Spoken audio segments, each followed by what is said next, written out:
el anecdotario, pero si estamos enfocados, insisto, el error sirve mucho porque por ahí no vamos a volver a pasar, eso ya sabemos que no. Sí, yo me equivoqué miles de veces por distintos motivos, no necesariamente tratando de investigar, buscar, a veces me equivoqué por estúpido, qué sé yo, por tomar las cosas a la ligera. Ustedes están en un camino que es glorioso, dificilísimo como pocas cosas, porque depende no solo de las capacidades y de los talentos y del empuje, sino de la aceptación, de la mirada ajena, de poder expresarlo adecuadamente como para que el otro entienda y te devuelva con su mirada esa energía que nos reconforta y nos da estímulo para seguir adelante. Es un camino muy difícil, pero es glorioso. Toda vez que sientan que están en el camino correcto, solos o con un compañero, o con un grupo de compañeros, van a estar muy cerca de sentir momentos de gran felicidad.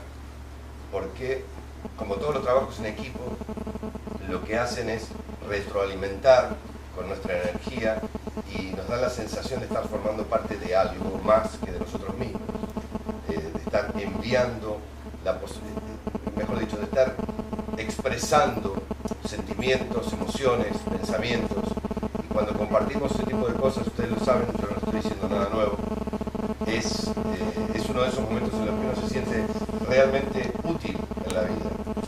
Y les deseo lo mejor en ese sentido, pero acuérdense, no tengan miedo de equivocarse, por favor. El ensayo en muchos casos depende de la cabeza. La cabeza siempre para mí es el director. Los distintos estilos de dirección, las distintas personas hacen que, por eso que yo hablaba al principio de la adaptación, tenemos que aprender a adaptarnos, llegar a un grupo, llegar a un equipo y atender, mirar, escuchar, percibir, si es posible, y tratar de entender cuáles son las coordenadas en las que se está moviendo este grupo en gestación. El director en ese sentido empieza a tener una preponderancia realmente de primer nivel, porque es el que empieza a, consciente o inconscientemente, a delinear cómo van a funcionar las cosas bajo su mirada y empieza a darnos pautas de cómo nos vamos a manejar, cómo nos vamos a mover. Yo siempre trato de adaptarme a lo mejor que puedo a cada grupo al que llego.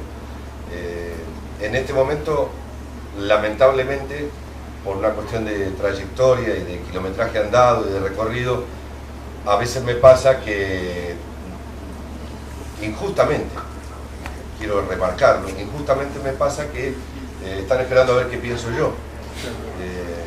Y la verdad es que eso es bastante decepcionante, porque yo creo que la forma de llegar a un lugar en el que todos vamos a formar parte de un grupo nuevo, en gestación, con un mismo objetivo, es desprovistos de todo. Y cuando digo todo, de todo, es decir, nadie es nada y todos estamos ahí al servicio de lo que tenemos que encontrar juntos. Porque creo que cuando encontramos entre todos la manera, el camino para poder trabajar lo que tenemos entre manos, es muchísimo más sólido que si alguien viene y nos dice es así o asá. En teatro se nota mucho eso. En teatro, cuando un grupo de actores, un elenco con un director, encuentran exactamente la nota, cuando encuentran el estilo, la música que vamos a escuchar de fondo, transitando ese texto, cuando lo encuentran en forma conjunta, eso aporta una solidez para un caso como el escenario teatral, en donde, como todos sabemos, cuando se abre el telón no hay nadie que nos ayude porque quedamos solos, los actores ahí arriba, se bajan todos, los técnicos, los directores, los productores, solo quedan los actores. Entonces va a depender mucho de aquel trabajo inicial, esa solidez que sintamos como grupo, como compañeros, porque, como todos sabemos, el teatro es un lugar peligroso, es un lugar en donde puede ocurrir cualquier cosa. Y como no se nutre de la técnica, ni de los avances tecnológicos, y hay que resolver sobre la marcha, claro, no interviene ni la edición, no hay rescates posibles. Aquel trabajo de buscar en forma conjunta entre todos los integrantes el camino adecuado, en ese momento, exactamente en ese momento, cobra una importancia increíble, porque dependiendo de aquel trabajo que hicimos antes, en la averiguación, en la aproximación al texto, en la investigación de los personajes, en tratar de saber por qué ocurre lo que ocurre y a dónde vamos y qué queremos decir, en ese trabajo previo, que muchas veces nos puede parecer tedioso al principio, en ese trabajo radica la solidez y el rescate para los momentos cruciales sobre el escenario. Volviendo a lo de los ensayos y la cabeza, estoy tratando de no perderme porque yo me voy por la rama con mucha facilidad. Depende del delineamiento de cada uno de los directores. Hay directores, como decía Guillermo recién, a los que les gusta ensayar y otros a los que no, que deciden tirarse a la pileta, deciden lanzar a los actores a una situación con la que yo no estoy muy de acuerdo, pero la respeto. Y en cada caso he tratado de adaptarme, salvo en aquellos en donde intervienen armas y cosas por el estilo, donde lamentablemente ocurrieron muchos accidentes, y entonces yo creo que todos y cada uno de nosotros, si se ven en esa situación, por favor, aunque les parezca estúpido, no tengan miedo en pedir que las cuestiones de seguridad sean revisadas adecuadamente, porque muchas veces por esa desidia o por no quedar como un pesado o miedoso, dejamos transcurrir situaciones que después pueden ser realmente peligrosas. Hay tipos a los que les encanta. Lo que pasa es que yo creo que esto tiene que ver también con el amor por los actores o el desamor por los actores. Y acá ya me voy a jugar una carta brava. Sí, porque hay directores que aman a los actores, aman el trabajo y el contacto con los actores. Y hay otros, incluso muy buenos, incluso muy buenos. No es una calificación, no es un juicio de valor. Pero hay directores, sobre todo en cine, en teatro es más difícil encontrar directores que no amen a los actores. Pero en cine, por distintos motivos que yo todavía estoy tratando de averiguar, no, pero es real, hay como una formación en algunos directores que es exageradamente técnica, exageradamente cinematográfica, está exageradamente apoyada sobre lo que es la imagen, la composición de la imagen y los distintos componentes técnicos. Y he percibido siempre que hay como cierta desaprensión con respecto a la importancia del actor en escena. Muchas veces... Un farol sensible. Claro. El actor es un farol sensible. Claro, es como si el actor fuera... De hecho lo es un elemento más que interviene dentro de lo que es la puesta en escena, pero un poco de onda. No, hay directores que sí, que tienen la película en la cabeza y están esperando el momento de encontrarse con todo el material que filmaron para poder hacer lo que realmente querían hacer, que es tirarse en una isla de edición, encerrarse durante semanas, tomarse 400.000 puchos, tomar whisky y armar su película, cosa que me parece muy bien. Pero en el tránsito, en el trámite de todo eso, es un trámite, ¿no? Claro, hay como cierta desconsideración, incluso involuntario o inconsciente muchas veces. Pero están los otros, están los directores que aman el trabajo con los actores y entonces se nutren de los ensayos, tiran una propuesta, la ponen sobre la mesa, permiten que en un ejercicio lúdico los actores nos permitamos el atrevimiento de tirar ideas, de discutir cuestiones, de criticar el texto, de soñar con posibles cosas accesorias. Y en ese trabajo es un ensayo, se nutren, aprenden, corrigen, redireccionan y a mí me da la sensación de que cuando llegan al momento de rodaje, cuando llegan al momento exacto de enfrentarse con la realidad, entre comillas, tienen muchos más elementos. Se han permitido el atrevimiento de poner a prueba cosas que habían pensado teóricamente y que bueno, era bueno ponerlas en la práctica para ver qué es lo que falla y qué es lo que funciona.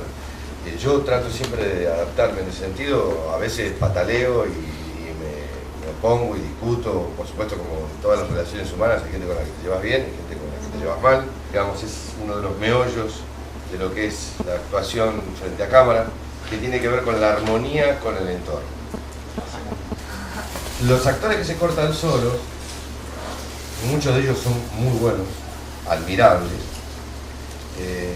provocan algo que, más allá de ser criticable o no, en muchos casos es muy positivo en términos personales, generan un poco de caos para el equipo, pero dependiendo de la calidad y del resultado, muchas veces son perdonados y la historia se encargará de ellos. Después están los otros actores a los que les gusta compartir, que necesitan y se nutren de la armonía con el entorno. Cuando hablo del entorno, estoy hablando deliberadamente del equipo técnico. Es muy difícil enfrentarse a un set en donde hay 100 tipos de golpe, 80, 40, dependiendo de los presupuestos. Estamos rodeados de cables, luces, cámaras, aparatos, cables, estamos cableados micrófonos y se supone que estamos solos en un baño en un momento de gran depresión. Es una situación un poco incómoda y hay dos caminos a elegir, o varios. Yo visualizo claramente dos. El del actor que se corta solo y que se caga deliberadamente en todo el mundo y que hace lo que tiene planeado hacer, y estamos nosotros los estúpidos que tratamos de estar en armonía y a cargo de qué es lo que está ocurriendo alrededor. Y cuando digo a cargo es saber exactamente qué hace cada uno que está cercano. La proximidad en el set es básicamente antinatural. Hay que saber cómo lidiar con eso, hay que encontrar la forma de incorporarlos a todos para poder borrarlos. No sé si se entiende. Sí. Es necesario saber por qué el micrófono está puesto donde está, de dónde está pegando la luz. Si tengo una escena con ella, si la luz viene detrás y me está generando un cono de sombra, o yo se lo estoy generando a ella. En fin, hay una serie de condicionamientos técnicos y de funcionamiento de equipo frente a los cuales podemos tomar la opción del actor A, que es el que se caga en todo, o la del actor B, que es el que trata de encontrar esa armonía de conjunto. Es difícil de lograr, no estoy diciendo que sea una cosa fácil, pero en muchos casos aporta muchísimo a la naturalidad que buscamos, o a la frescura o espontaneidad que buscamos en el desarrollo de una escena. ¿Por qué? Porque, volviendo al ejemplo del baño, el tipo que está deprimido y está rodeado de 45 técnicos, si no encontramos la fórmula para hacerlos desaparecer, en el mejor de los términos, no en el peor, si no encontramos esa fórmula, si no los incorporamos, si no los hacemos nuestros, si no estamos al tanto de qué es lo que está ocurriendo y por qué se mueve la cámara de acá a acá y por qué están esas maderitas que sostienen el carro por el cual va a estar funcionando el traveling, por ejemplo, si tenemos que pasar por encima de ellas, si nos tenemos que mover en un ámbito reducido y no sabemos por qué está cada una de esas cosas, es muy probable que nos empecemos a chocar con todo eso. Es muy probable que se transforme en un enemigo infranqueable. La razón por la que creo que hay que tomarse un espacio de tiempo mínimamente indispensable para saber qué es lo que está ocurriendo alrededor es básicamente por una cuestión de protección, de seguridad y de salvaguardar nuestro valor más elevado, que es la naturalidad, es decir, o la verosimilitud, que lo que está ocurriendo ahí sea mínimamente creíble o máximamente creíble si es posible. Todo eso atenta contra los que han hecho ya sus propias experiencias, ya sea en cortos, en castings o en largometrajes o en lo que sea, sabrán de qué estoy hablando. Es muy difícil lidiar con todo un equipo que está tratando de hacer las cosas lo mejor que puede, pero que en muchos casos se va como entorpeciendo. En ese caso los ensayos son importantes, los ensayos mecánicos, la mecanicidad de la situación es importante. Hay actores a los que no les interesa y que deciden lidiar con eso porque quieren preservar, digamos, su libertad de moverse como se les antoje. Me parece bien, pero es riesgoso, es riesgoso. Yo, con el correr del tiempo, y cada día lo siento más, no puedo funcionar si no sé qué es lo que está ocurriendo alrededor. Me siento absolutamente perdido. Creo que he atravesado situaciones como esa hace poco, es decir, por cuestiones de de pronto nos están apurando porque hay que irse de una locación y hay que abandonar el lugar, o porque se va la luz, o porque se está por largar a llover. Bueno, infinidad de motivos pueden hacer que nos empecemos a apurar. Entonces uno descuida estos aparentemente débiles detalles de alrededor, y yo me doy cuenta de que me empantano. Después, otro aspecto a tener en cuenta es la proximidad con la cámara. Hay distintas posibilidades, como todos sabemos. No es lo mismo estar encarando un primer plano que todas las opciones que se abren a partir de la distancia que tengamos con respecto a la cámara. Yo creo que debe haber pocas cosas más difíciles que hacer que la cámara desaparezca. Es decir, estar al servicio de ella, pero que no nos entorpezca, que no nos detenga, que no sea una soga, que no sea algo que nos impida una de las cosas que considero también muy importante, que es poder expresar con nuestras posibilidades a través de nuestra mirada, de nuestra voz, de nuestra respiración. Esa proximidad con la cámara es algo sobre lo que hay que trabajar y detenidamente. Es probablemente uno de los mayores obstáculos, sobre todo cuando tenemos la cámara muy encima. Porque cuando se trata de escenas grupales o medios planos o planos más abiertos, en donde tenemos más posibilidad de trabajar con todos los componentes de nuestro cuerpo, es una historia. Cuando lo que va a ocurrir es que vas a tener un primer plano sobre tu cara, detenido durante el tiempo que fuera necesario, es importante conocer las dimensiones, los tamaños.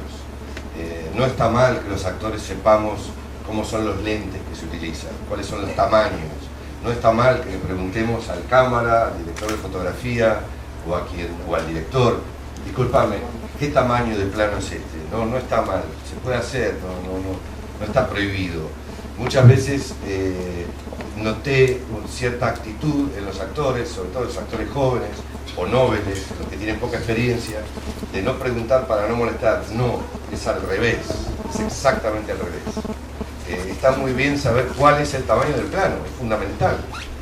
Básicamente porque eso va a regir de qué forma se puede mover tu cabeza, de qué forma vas a poder mover tus ojos, tu boca, cuál va a ser la perspectiva, el ángulo de enfoque para hacer de cuenta que la cámara no está sabiendo que está. Es importantísimo el tamaño, y para eso es necesario saber de lentes, saber de tamaños. Y si no lo sabemos, porque no es una obligación, lo podemos preguntar de forma simple y sencilla. Me puedes decir qué tipo de tamaño es. Estoy acá, es un plano abierto, hasta dónde se ve mi cuerpo entero, se ven los pies.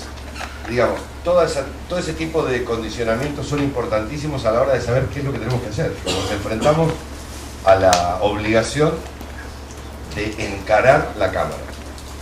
La cámara es un elemento primordial, pero nos puede detener muchísimo. Hay que encontrar los mecanismos para llevarnos bien con ella.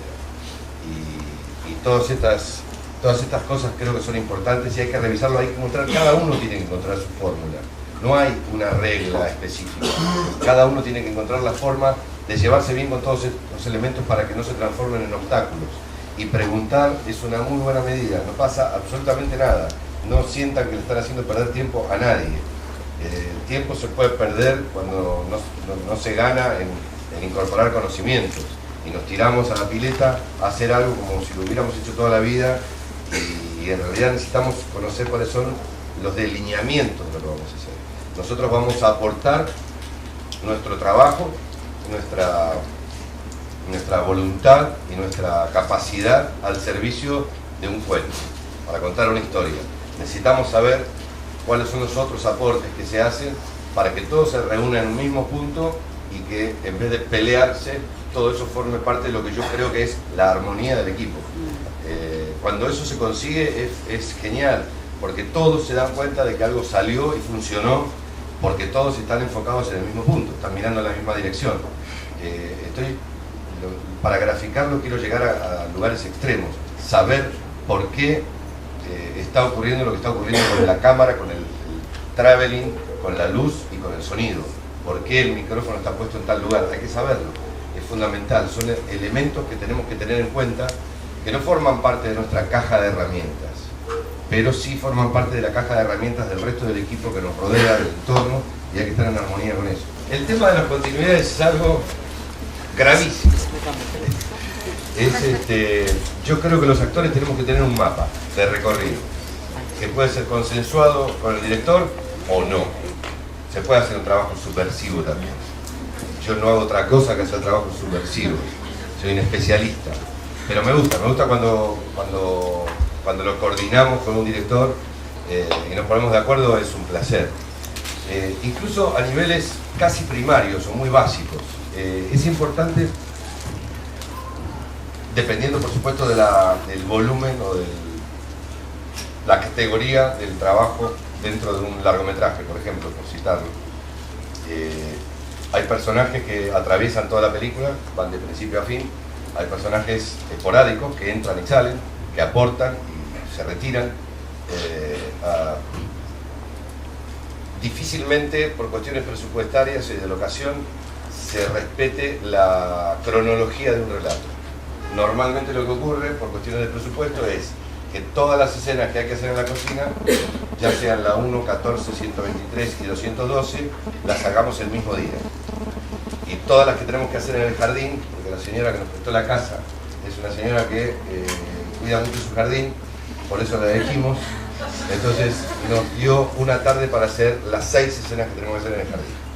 Sucede que en ese mismo jardín, en esa misma locación, en ese mismo contexto, ocurren situaciones totalmente distintas, no solo en la historia, sino para nuestro personaje. Nuestro personaje enfrenta situaciones totalmente disímiles y las tiene que hacer todas el mismo día. Entonces, ¿qué pasa? Si no tenemos un mapa de recorrido, y lo digo corriendo el riesgo de ser altamente criticado por esto, pero no importa, hay que correr riesgos, digo en lo básico, es decir, hacer un análisis de qué es lo que ocurre con nuestro personaje dentro de la situación, dentro del desarrollo narrativo, en qué punto creemos, que también es cierto que esto es una sospecha, en qué punto creemos que debería estar ese personaje en la secuencia 1, en la 8, en la 14 y en la 123. Porque eso es una presunción, es una idea que se formó en nuestra cabeza o en conjunto con la cabeza del director, y decimos, bueno, este tipo, esta chica en este momento va a estar atravesando una situación tal. Le podemos asignar un color o un número si queremos. No está mal hacerse un mapeo, es decir, un recorrido, una hoja de ruta. ¿Por qué? Porque si eso lo trasladamos, lo volcamos a nuestro libro, que va a ser nuestra guía, al que vamos a volver permanentemente, no solo para estudiar, para revisar, no solo vamos a volver a estudiar, sino que lo vamos a volver a revisar tantas veces como sea necesario, sobre todo en aquellas tomas, escenas que ya hicimos. Las vamos a tener de alguna forma almacenadas, no solo dentro nuestro, sino la podemos volcar en el libro. Esa hoja de recorrido que nosotros presumimos va a ser de esa forma, puede ser de gran ayuda, aunque después sea alterada, pero básicamente para poder alterarla hay que conocer qué es lo que primeramente establecimos, es decir, imaginamos que el personaje está sufriendo una gran depresión, por ejemplo, en la 123 va a estar en un momento de mierdas, entonces imaginamos cuál es el punto. Si después, por cuestiones que se pueden discutir con el director, por supuesto, llegamos a la conclusión de que no, en ese momento va a tener un salto, lo podemos evitar, pero es necesario tener esa hoja de recorrido, esa hoja de ruta para no perdernos, para que toda vez que nos lleven, y en esa misma hoja de ruta es donde yo alojo personalmente mis propias continuidades, es decir, no solo las continuidades emocionales del personaje, sino también trato de volcar otros aspectos accesorios, aparentemente triviales, como cuestiones de mecanicidad, o que pueden tener que ver con el vestuario, o con heridas, o con peinados, o largo o corto de barba, lo que fuere. Es decir, todo aquello que vamos a usar para la construcción de ese personaje aplicado al desarrollo del relato, es importante que lo tengamos en esa especie de bitácora, de elemento fundamental que es nuestro libro, en donde volcamos no solo nuestras inquietudes, sino nuestras certezas. Es decir, todo lo que fuimos haciendo en esa hoja de recorrido lo vamos a ir volcando ahí. Es fundamental. Y eso se puede hacer con distintos colores o con números o con calificaciones que se les ocurran. Pero es muy importante, porque para no perderse es importante tener una guía propia. Después, por supuesto, un largometraje o una producción que tenga un equipo sólido seguramente tendrá un continuista, pero nos vamos a encontrar muchas veces con discusiones con el continuista, porque la mecanicidad, la forma orgánica en que nosotros vamos a querer movernos dentro de una escena nos va a resultar de una sumatoria de cosas, el aprendizaje del texto, de cómo nos sintamos inmersos en esa situación y de cómo nuestro cuerpo se va a mover en función de todo lo que lo rodea. Eso es algo que es muy difícil que un continuista lo pueda captar. Va a captar las cosas más evidentes, va a captar y va a volcar en su hoja de ruta, va a volcar las cosas más significativas. Pero hay cuestiones orgánicas, cuestiones internas, que son muy difíciles de captar por un continuista, por mucha voluntad que le ponga. Y en ese sentido ahí es donde aparece la importancia de que nosotros tengamos nuestra propia guía. Esto es fundamental, chicos, es fundamental porque perderse en un largometraje es lo más fácil que hay. Es un laberinto. Ni hablar de aquellos directores que deciden cambiar planes de rodaje o secuencias o escenas enteras. Que de golpe un día se despiertan y dicen no, esta escena es un bochorno, no la vamos a hacer esta otra, y eso es algo para lo que hay que estar preparado. La continuidad es un cuidado que nos va a ayudar muchísimo porque nos va a servir como riel por el que vamos a poder transitar. Muchas veces nos va a rescatar. Cuando digo que eso sí puede ser modificable, es porque realmente uno tiene una presunción de qué es lo que va a ocurrir con los personajes. Muchas veces en una película, por ejemplo, en un largometraje, por cuestiones, una vez más, de producción y de presupuesto, se decide empezar el primer día de rodaje, es la escena 56. Vamos a empezar por la escena 56. Ah, bueno. ¿Y qué le pasa a mi personaje en la escena 56? Bueno, viene de discutir con la madre, se acaba de bajar de un taxi, no tenía plata para pagar, y se encontró con un amigo en la calle y... Ok. Ah, bueno, está bien. Yo tenía una idea de qué era lo que iba a ocurrir con este personaje y imaginé que cuando pasáramos por la escena 56, que imaginé que lo íbamos a hacer dentro de 15 días, iba a estar ocurriendo otra cosa. Pero bueno, la realidad es eso y tenemos que hacer la escena 56. ¿Qué hacemos? ¿Qué se hace? El actor A, que es el que no trabaja en armonía con el equipo, generalmente son los más destacados, el actor A va a tirar, y eso es muy bueno. Eso hay que agradecérselo al actor A, porque muchas veces nos muestra un camino.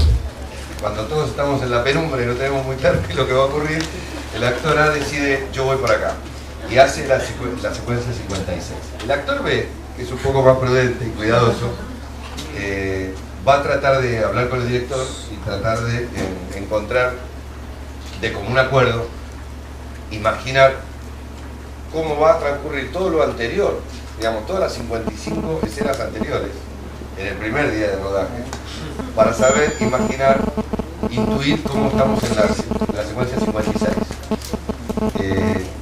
La verdad, la experiencia indica que es muy difícil jugar una carta a pleno ahí, es decir, este tipo le está pasando esto, porque la realidad nos puede indicar después que por cómo se desarrollen los acontecimientos lleguemos a esa situación de una forma distinta.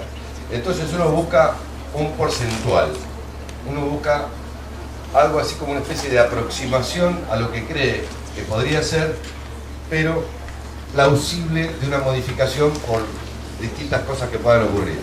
Es difícil. La hoja de ruta y la continuidad es nuestra guía. El actor A se caga en todo eso, el actor B la necesita. Y ustedes, más allá de sus propias voluntades, van a decidir en qué grupo se anota. Se inscribe. Si en el A o en el B. Todo esto que puede parecer una crítica para el actor A, les aclaro, he conocido muchos actores A, muchos de ellos muy buenos y de los que se aprende muchísimo. Son un poco más arrogantes, pero pero son muy talentosos por lo general. Por eso confían tanto en su talento que decís, lo demás no me importa nada. Yo no confío tanto en mi talento, por eso es que me parece que arrimar una serie de herramientas posibles. Y cuando te presentan un proyecto y empezás a llevar adelante el personaje, ¿qué es lo primero con lo que te relacionás?